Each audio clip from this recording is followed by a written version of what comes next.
Most businesses only focus on growing and expanding, and they give little to no attention to their exit strategies until after exit is staring them in the face. Learn here at Boosting Business Value, brought to you by Blue Sky Business Resources. You'll discover how to shape a more durable and saleable business, and how to implement a powerful, well-planned, and rewarding exit. Join Dr. David Gruder and Jason Tazinkowicz as they deliver actionable tips for lower middle market company owners, executives, and their trusted advisors.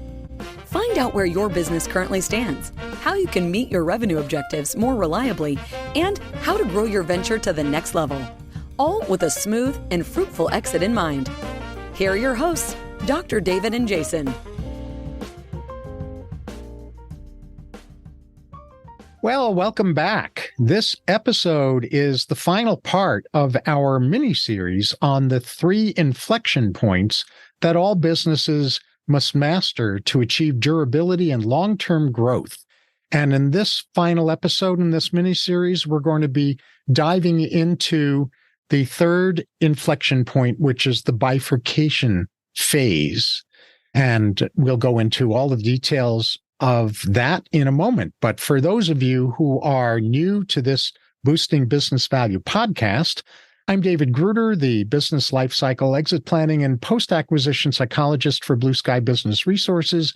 And with me as the always amazing, even if he's under the weather, always amazing, Troy Tazinkowicz, who's Blue Sky's Chief Operations Officer and all-around cat herder. Thank you so much. Great to be back with you. Good to be back with you as well, my friend. So let's do a little bit of backing up before we start driving this bus forward, because this is going to be a meaty one, I think. So let's just go back to what are we talking about when we're talking about inflection points that are universal to businesses? And, when we think about inflection points, what we're really talking about are major functional pivot points. This is where strategy, organization, tactics, and leadership style requirements are forced to change in order for the organization to make the next big leap forward. And this is a perpetual cycle. Each of these inflection points in a durable, long-standing business are going to come up again and again and again. And you'll see in this episode that this bifurcation is really where we split inflection point 2 going into fruition kind of apart and let that start to run its life out as we move into the other inflection point of innovation for the new cycle to begin. And so these inflection points, just as another quick catch up, starts with innovation, we move into fruition, and then we go to this bifurcation or ambidextrous portion of the cycle when you're doing both at once. And eventually the product or service that you have in fruition will begin to twilight, and the innovation will replace with what's next. Yes, really well said, because the heart of what happens during the bifurcation phase is that this is when you're really creating value and durability and hence salability. It's a really important phase because when companies rest on their laurels with their last innovation or their first innovation, they never get beyond a first innovation, they will become dinosaurs. It's not a matter of if that will happen. The only question is how long is it going to take for them to become dinosaurs? And there's just, unfortunately, a graveyard of companies that reached fruition with their initial or subsequent innovation and didn't go into bifurcation. They just stayed in the fruition phase and ended up going out of business or getting acquired in a hostile takeover. And that's exactly what a durable business takes very specific steps to prevent.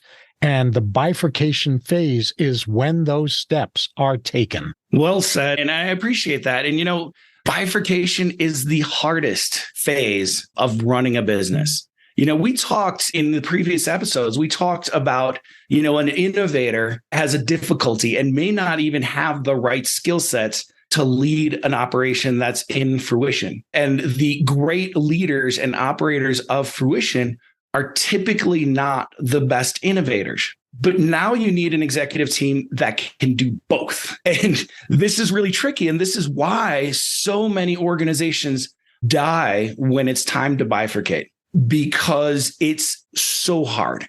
And let's talk about some of the reasons why this is really challenging. Each portion of the attention in bifurcation requires a different management and operational style. You need in Fruition, as we talked about, this is all about consistency. It's all about continuity. It's all about a steady state of operation that churns out top quality, consistent products or services time and time again.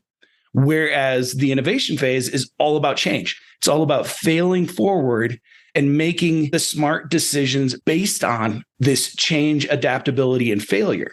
And so, these are as polar opposite as they can be in leadership style requirements and in organizational structure requirements. And so for the portion of the business that is in Fruition, it needs to stay focused on earning profits and putting out a consistently high quality product.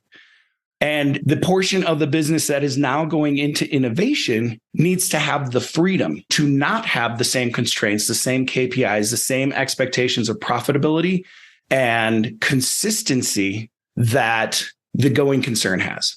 So on the surface, that sounds pretty easy. But the problem is, if you separate them too much, then the innovation team will be starved of all the resources that make this business successful. And so we want to make sure that as we're leading this bifurcation, we're separating them just enough that both operations have the ability to perform in the way that will drive towards success, but not so much that the resources and the strength and the value intrinsic to the organization are cut off from the innovating future of the company.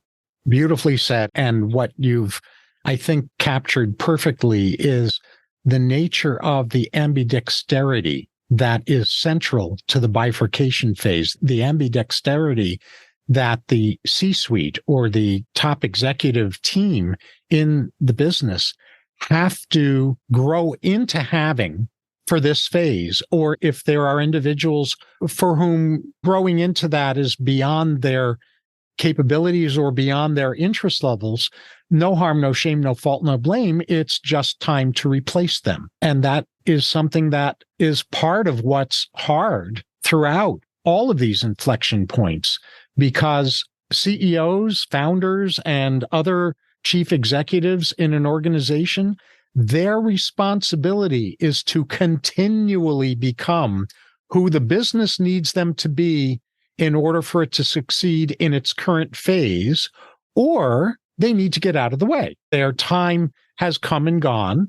And I don't mean that, either do you, Jason, as a criticism. It's a matter of personal interest, personal capabilities, personal taste, personal passions. Some people are wired to continually become who the business needs them to be as the business evolves and grows and matures, and others are not. I mean, you and I know, for example, some people who their superpower is being a turnaround CEO. And I would never try to turn them into something that's more flexible or ambidextrous or who is growing as the business grows. That's their sweet spot. And they're brought in at the right point, hopefully. And once the turnaround is accomplished, they leave. They're an interim CEO for the purpose of turnaround. So it's important to me that we really underscore the importance of this not being a matter of being judgmental. It's a matter of right matching. Some people are in their sweet spot in a specific phase in an organization's development. And if that's you, let it be you. Just know that means that there's a time when your sweet spot comes on board as being optimally right matched for a business's current development phase. And there's going to be a time, because you succeed with your superpower, where you will be replaced by someone who is better suited for the next phase in the business's development. So if that's you, let it be you. If it's you to be in constant Kaizen as a leader, let that be you. It's all good. Just, be conscious, be aware, and be responsible for what's true for you. Yeah. And a lot of this, when you're building the executive team with these inflection points in mind, you can start to think about the length of these phases within the cycle, right? I've seen businesses that have really fast cycles. They're constantly innovating. You think about products in the tech center, and typically you'll see an executive team with a CEO, COO partnership where one of them is the great fruition leader and the other one is the great innovation leader. And they just kind of pass the baton between each other, and so don't expect one person to be equally exceptional at innovation and at fruition. We all have our strengths and weaknesses, but we can build a team where we can feed one another. Well said. It's the team that needs to be ambidextrous, not necessarily every single member of the team. Yeah.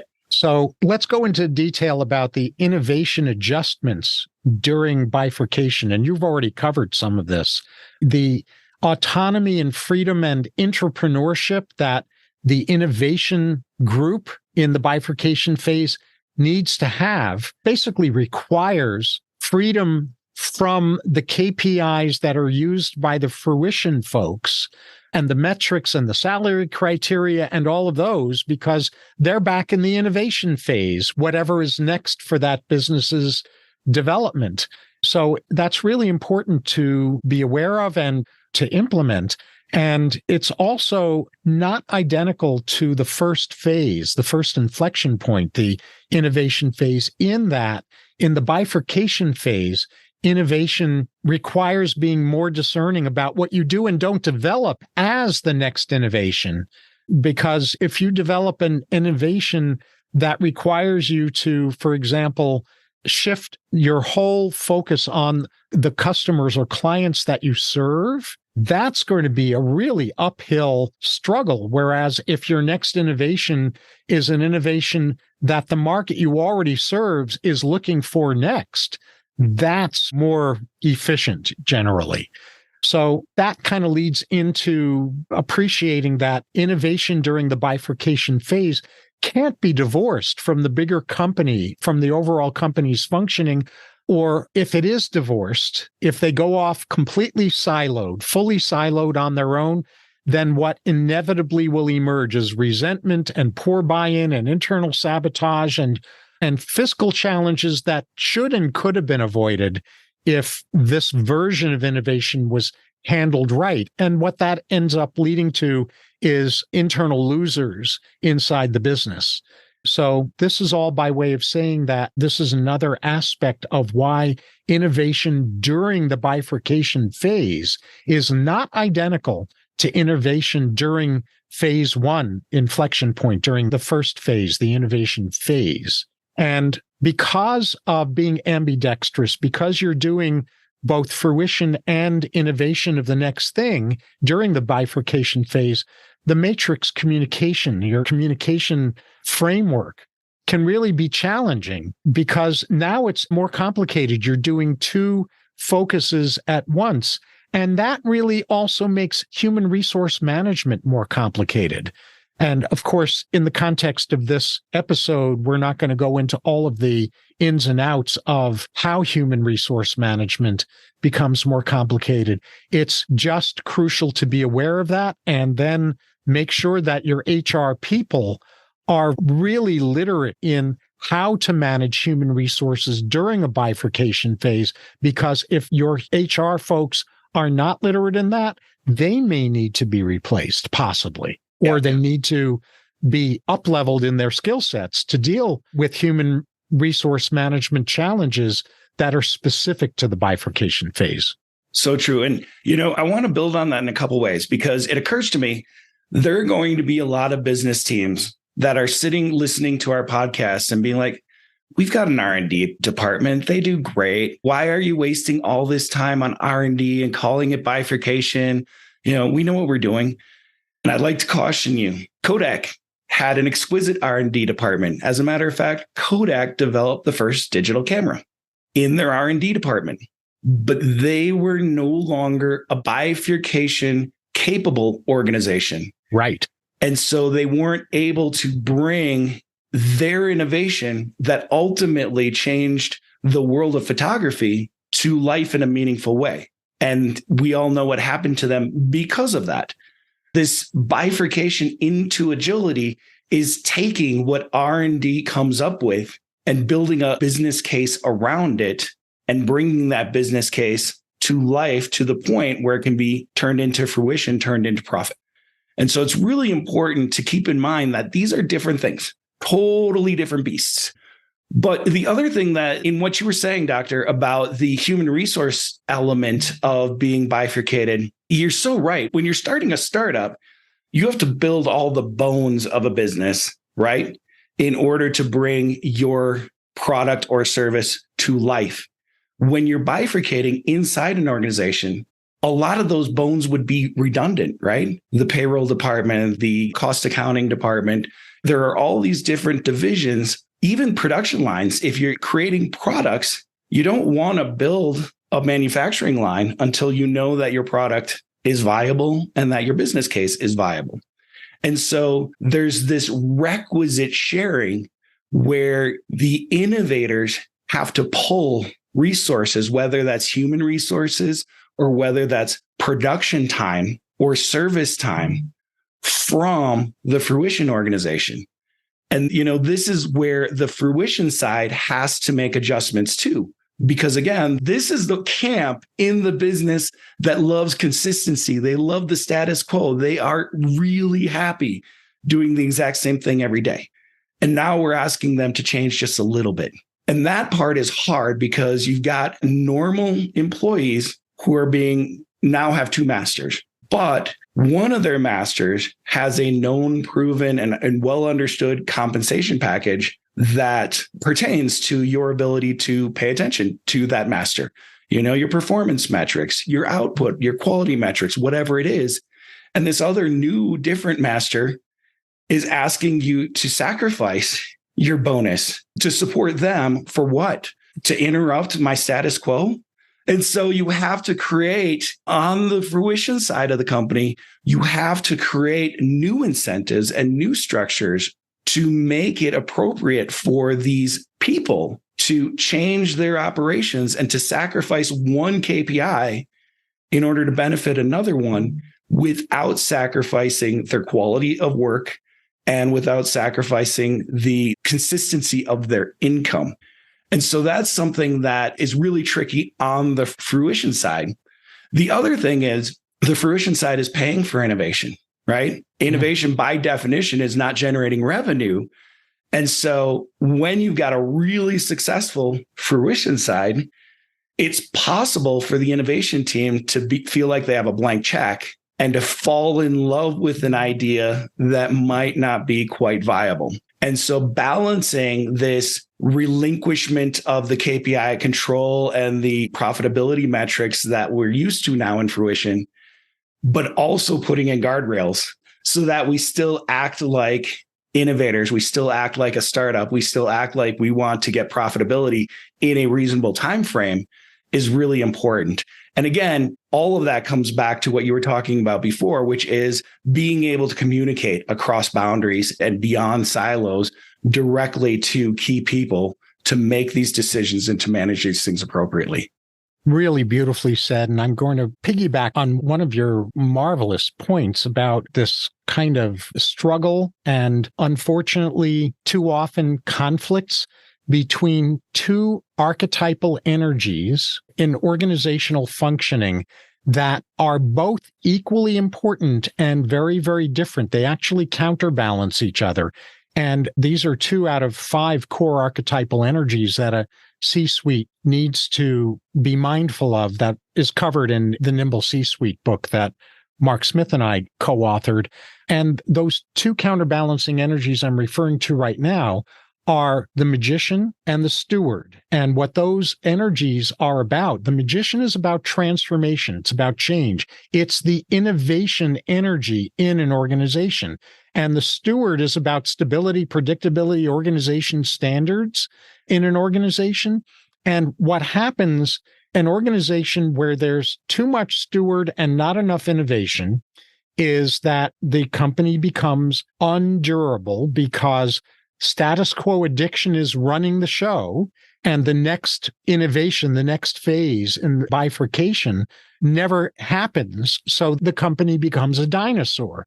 And the other way around is that if the innovation folks, if the magicians are over energized and too full of themselves and downplay or criticize the stewards, then what you end up with is too much transformation, not enough stability, and that leads to chaos, which also destroys an organization. This is not a choice of one over the other. It's the choice that says both and we're going to find ways to stay coordinated with each other, even though we're siloed to an extent, because the innovation folks and the fruition folks in the bifurcation phase are supposed to have different focuses and different KPIs. So there's a certain amount of siloing, but the siloing can't go too far, or you get the Kodak moment. I've never heard the Kodak moment used in that way, and that's just perfect. Neither have I. I just made it up. Awesome. Yeah, and it's so true. You know, this is the tension that makes a real business durable and thriving, right? If you can manage this piece of tension, then there are really very few external threats that can get the better of you. Yes. And so, you know, this is really key. And it's important to recognize that this is hard. It's okay for you as a operational leader to be challenged in this. And it's okay for the team to experience a certain amount of turmoil as you're going through this. But if you're aware of the challenges and you're communicating effectively, you will all grow stronger as an organizational team together by getting through that challenge. And that's the work that makes businesses really exciting to be a part of. Mm-hmm. So a couple key notes on the challenges. And we covered most of these, but the one key note on the challenges that I want to point out and put a really fine point on, because we haven't, I don't think, stressed it enough. Successful bifurcation does not work without the full support of the C-suite. Right. We can't have any member of an executive team allowing the ask mommy or ask daddy mentality to proliferate within either side of bifurcation. There has to be clear and wholehearted, whole-throated support consistently. The other thing that is really important is this only works if you're bifurcating against inspiring company vision. There has to be a meaningful why behind where we're going, or all of this work isn't worth it. And so, you know, those are the two biggest challenges that I think are underappreciated in this. The unquestioning support doesn't mean you don't challenge bad decisions. That just means we are going to work through this and figure this out. And we are going to do that by having open communication, by supporting good decisions, challenging questionable decisions so that we can make them great and moving forward together. Beautifully said. Ready to move on to the key takeaways? Let's do it. Yeah. Okay. So we have two key takeaways, not just from this episode, but from this mini series on the 3 inflection points. And the first of those takeaways is that this inflection point cycle, where you go from innovation to fruition to bifurcation, and then you keep repeating, right? The bifurcation ad infinitum, meaning over and over again, if you're committed to your business remaining durable and establishing itself as a thought and market leader in your industry and remaining a thought and market leader in your industry over time, so that you build your business value and you build its saleability if exit is part of your plan, which some form of exit is going to be part of the plan anyway.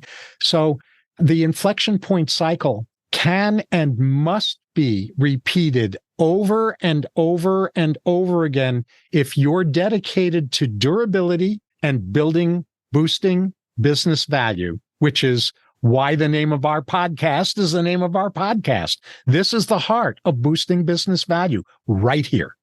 Absolutely. I love that. And, my key takeaway kind of piggybacks on this. It's the mastery of this cycle. It's the mastery of this cycle that separates durable, lifelong businesses that can transfer ownership, that can change key personnel, but will always be leading the charge versus everybody that's trying to keep up. The scariest statistic I've heard in a long time, and I hear a lot of bad statistics, but the average life cycle of a business in today's economy is 40 years. That's less time than I've been on this earth. It's not quite, but it's getting close to less time than I've been working. Because business owners and entrepreneurs are not mastering this cycle. And so, not only is mastery of this cycle key to durability, but like you said, Dr. Gruder, it's key to boosting business value, but it's also key to having an exit-ready operation, a business that can withstand a change of control at the top level because they already know how to adapt. Mm-hmm. And this is why we have devoted this series of episodes to really unpacking the inflection point cycle, because you and I, Jason, are of the belief and of the experience that far fewer businesses attend to this than ought to be attending to it. And it's time for this understanding about the inflection point cycle to become an industry or a business worldwide clarity about this, because it's just that important. Yes. We want to see 100-year-old businesses again. And I particularly have a bias about that because, as you know, one of my areas of training is master planning, and master planning is building 50 to 100-year plans, and sometimes even longer than that. If the average business is dead in 40 years, they've not done master planning, I can promise you. Yeah, that would be a weird master plan indeed. Our 50-year plan, we've been dead for 10 years. Right. On that super joyful note, thank you so much for being with us in this series, for supporting boosting business value. On behalf of Dr. Gruder and myself, it means a lot to us to see your comments, to know you're listening, to get feedback. We try to incorporate that feedback in a timely manner to make this podcast continually getting better. But please click the subscribe button if you like what you heard. That way right away when we put a new episode out. We try to be consistent at every 2 weeks. Sometimes life gets in the way. So make sure that you're notified. And we'd also look forward to having you stop by the Blue Sky Business website at blueskyadvisors.net. You can find the podcast, the videos, the audios, and the transcripts at blueskyadvisors.net/podcast. And you can also get some really valuable free tools on our website. There's a click to get started button right at the upper right-hand corner when you pop in. But we've got a series of, 5 to 10 question micro surveys that will give you deep insights into your operational infrastructure and your strategic planning success capability. They're quick, easy to take. They'll give you actionable responses right then and there. So please take advantage of it. And we look forward to talking to you next time on Boosting Business Value. That's all for this episode of Boosting Business Value. May your new learning result in the smoothest and most profitable exit strategy for your business. With the right knowledge and guidance, the sky's the limit to what you can do. Do not miss an episode by subscribing to the show. And if you want to learn where your business currently stands, we also have free key opportunity assessments. Find all of them at blueskyadvisors.net/podcast. Thank you for joining us. See you on the next one.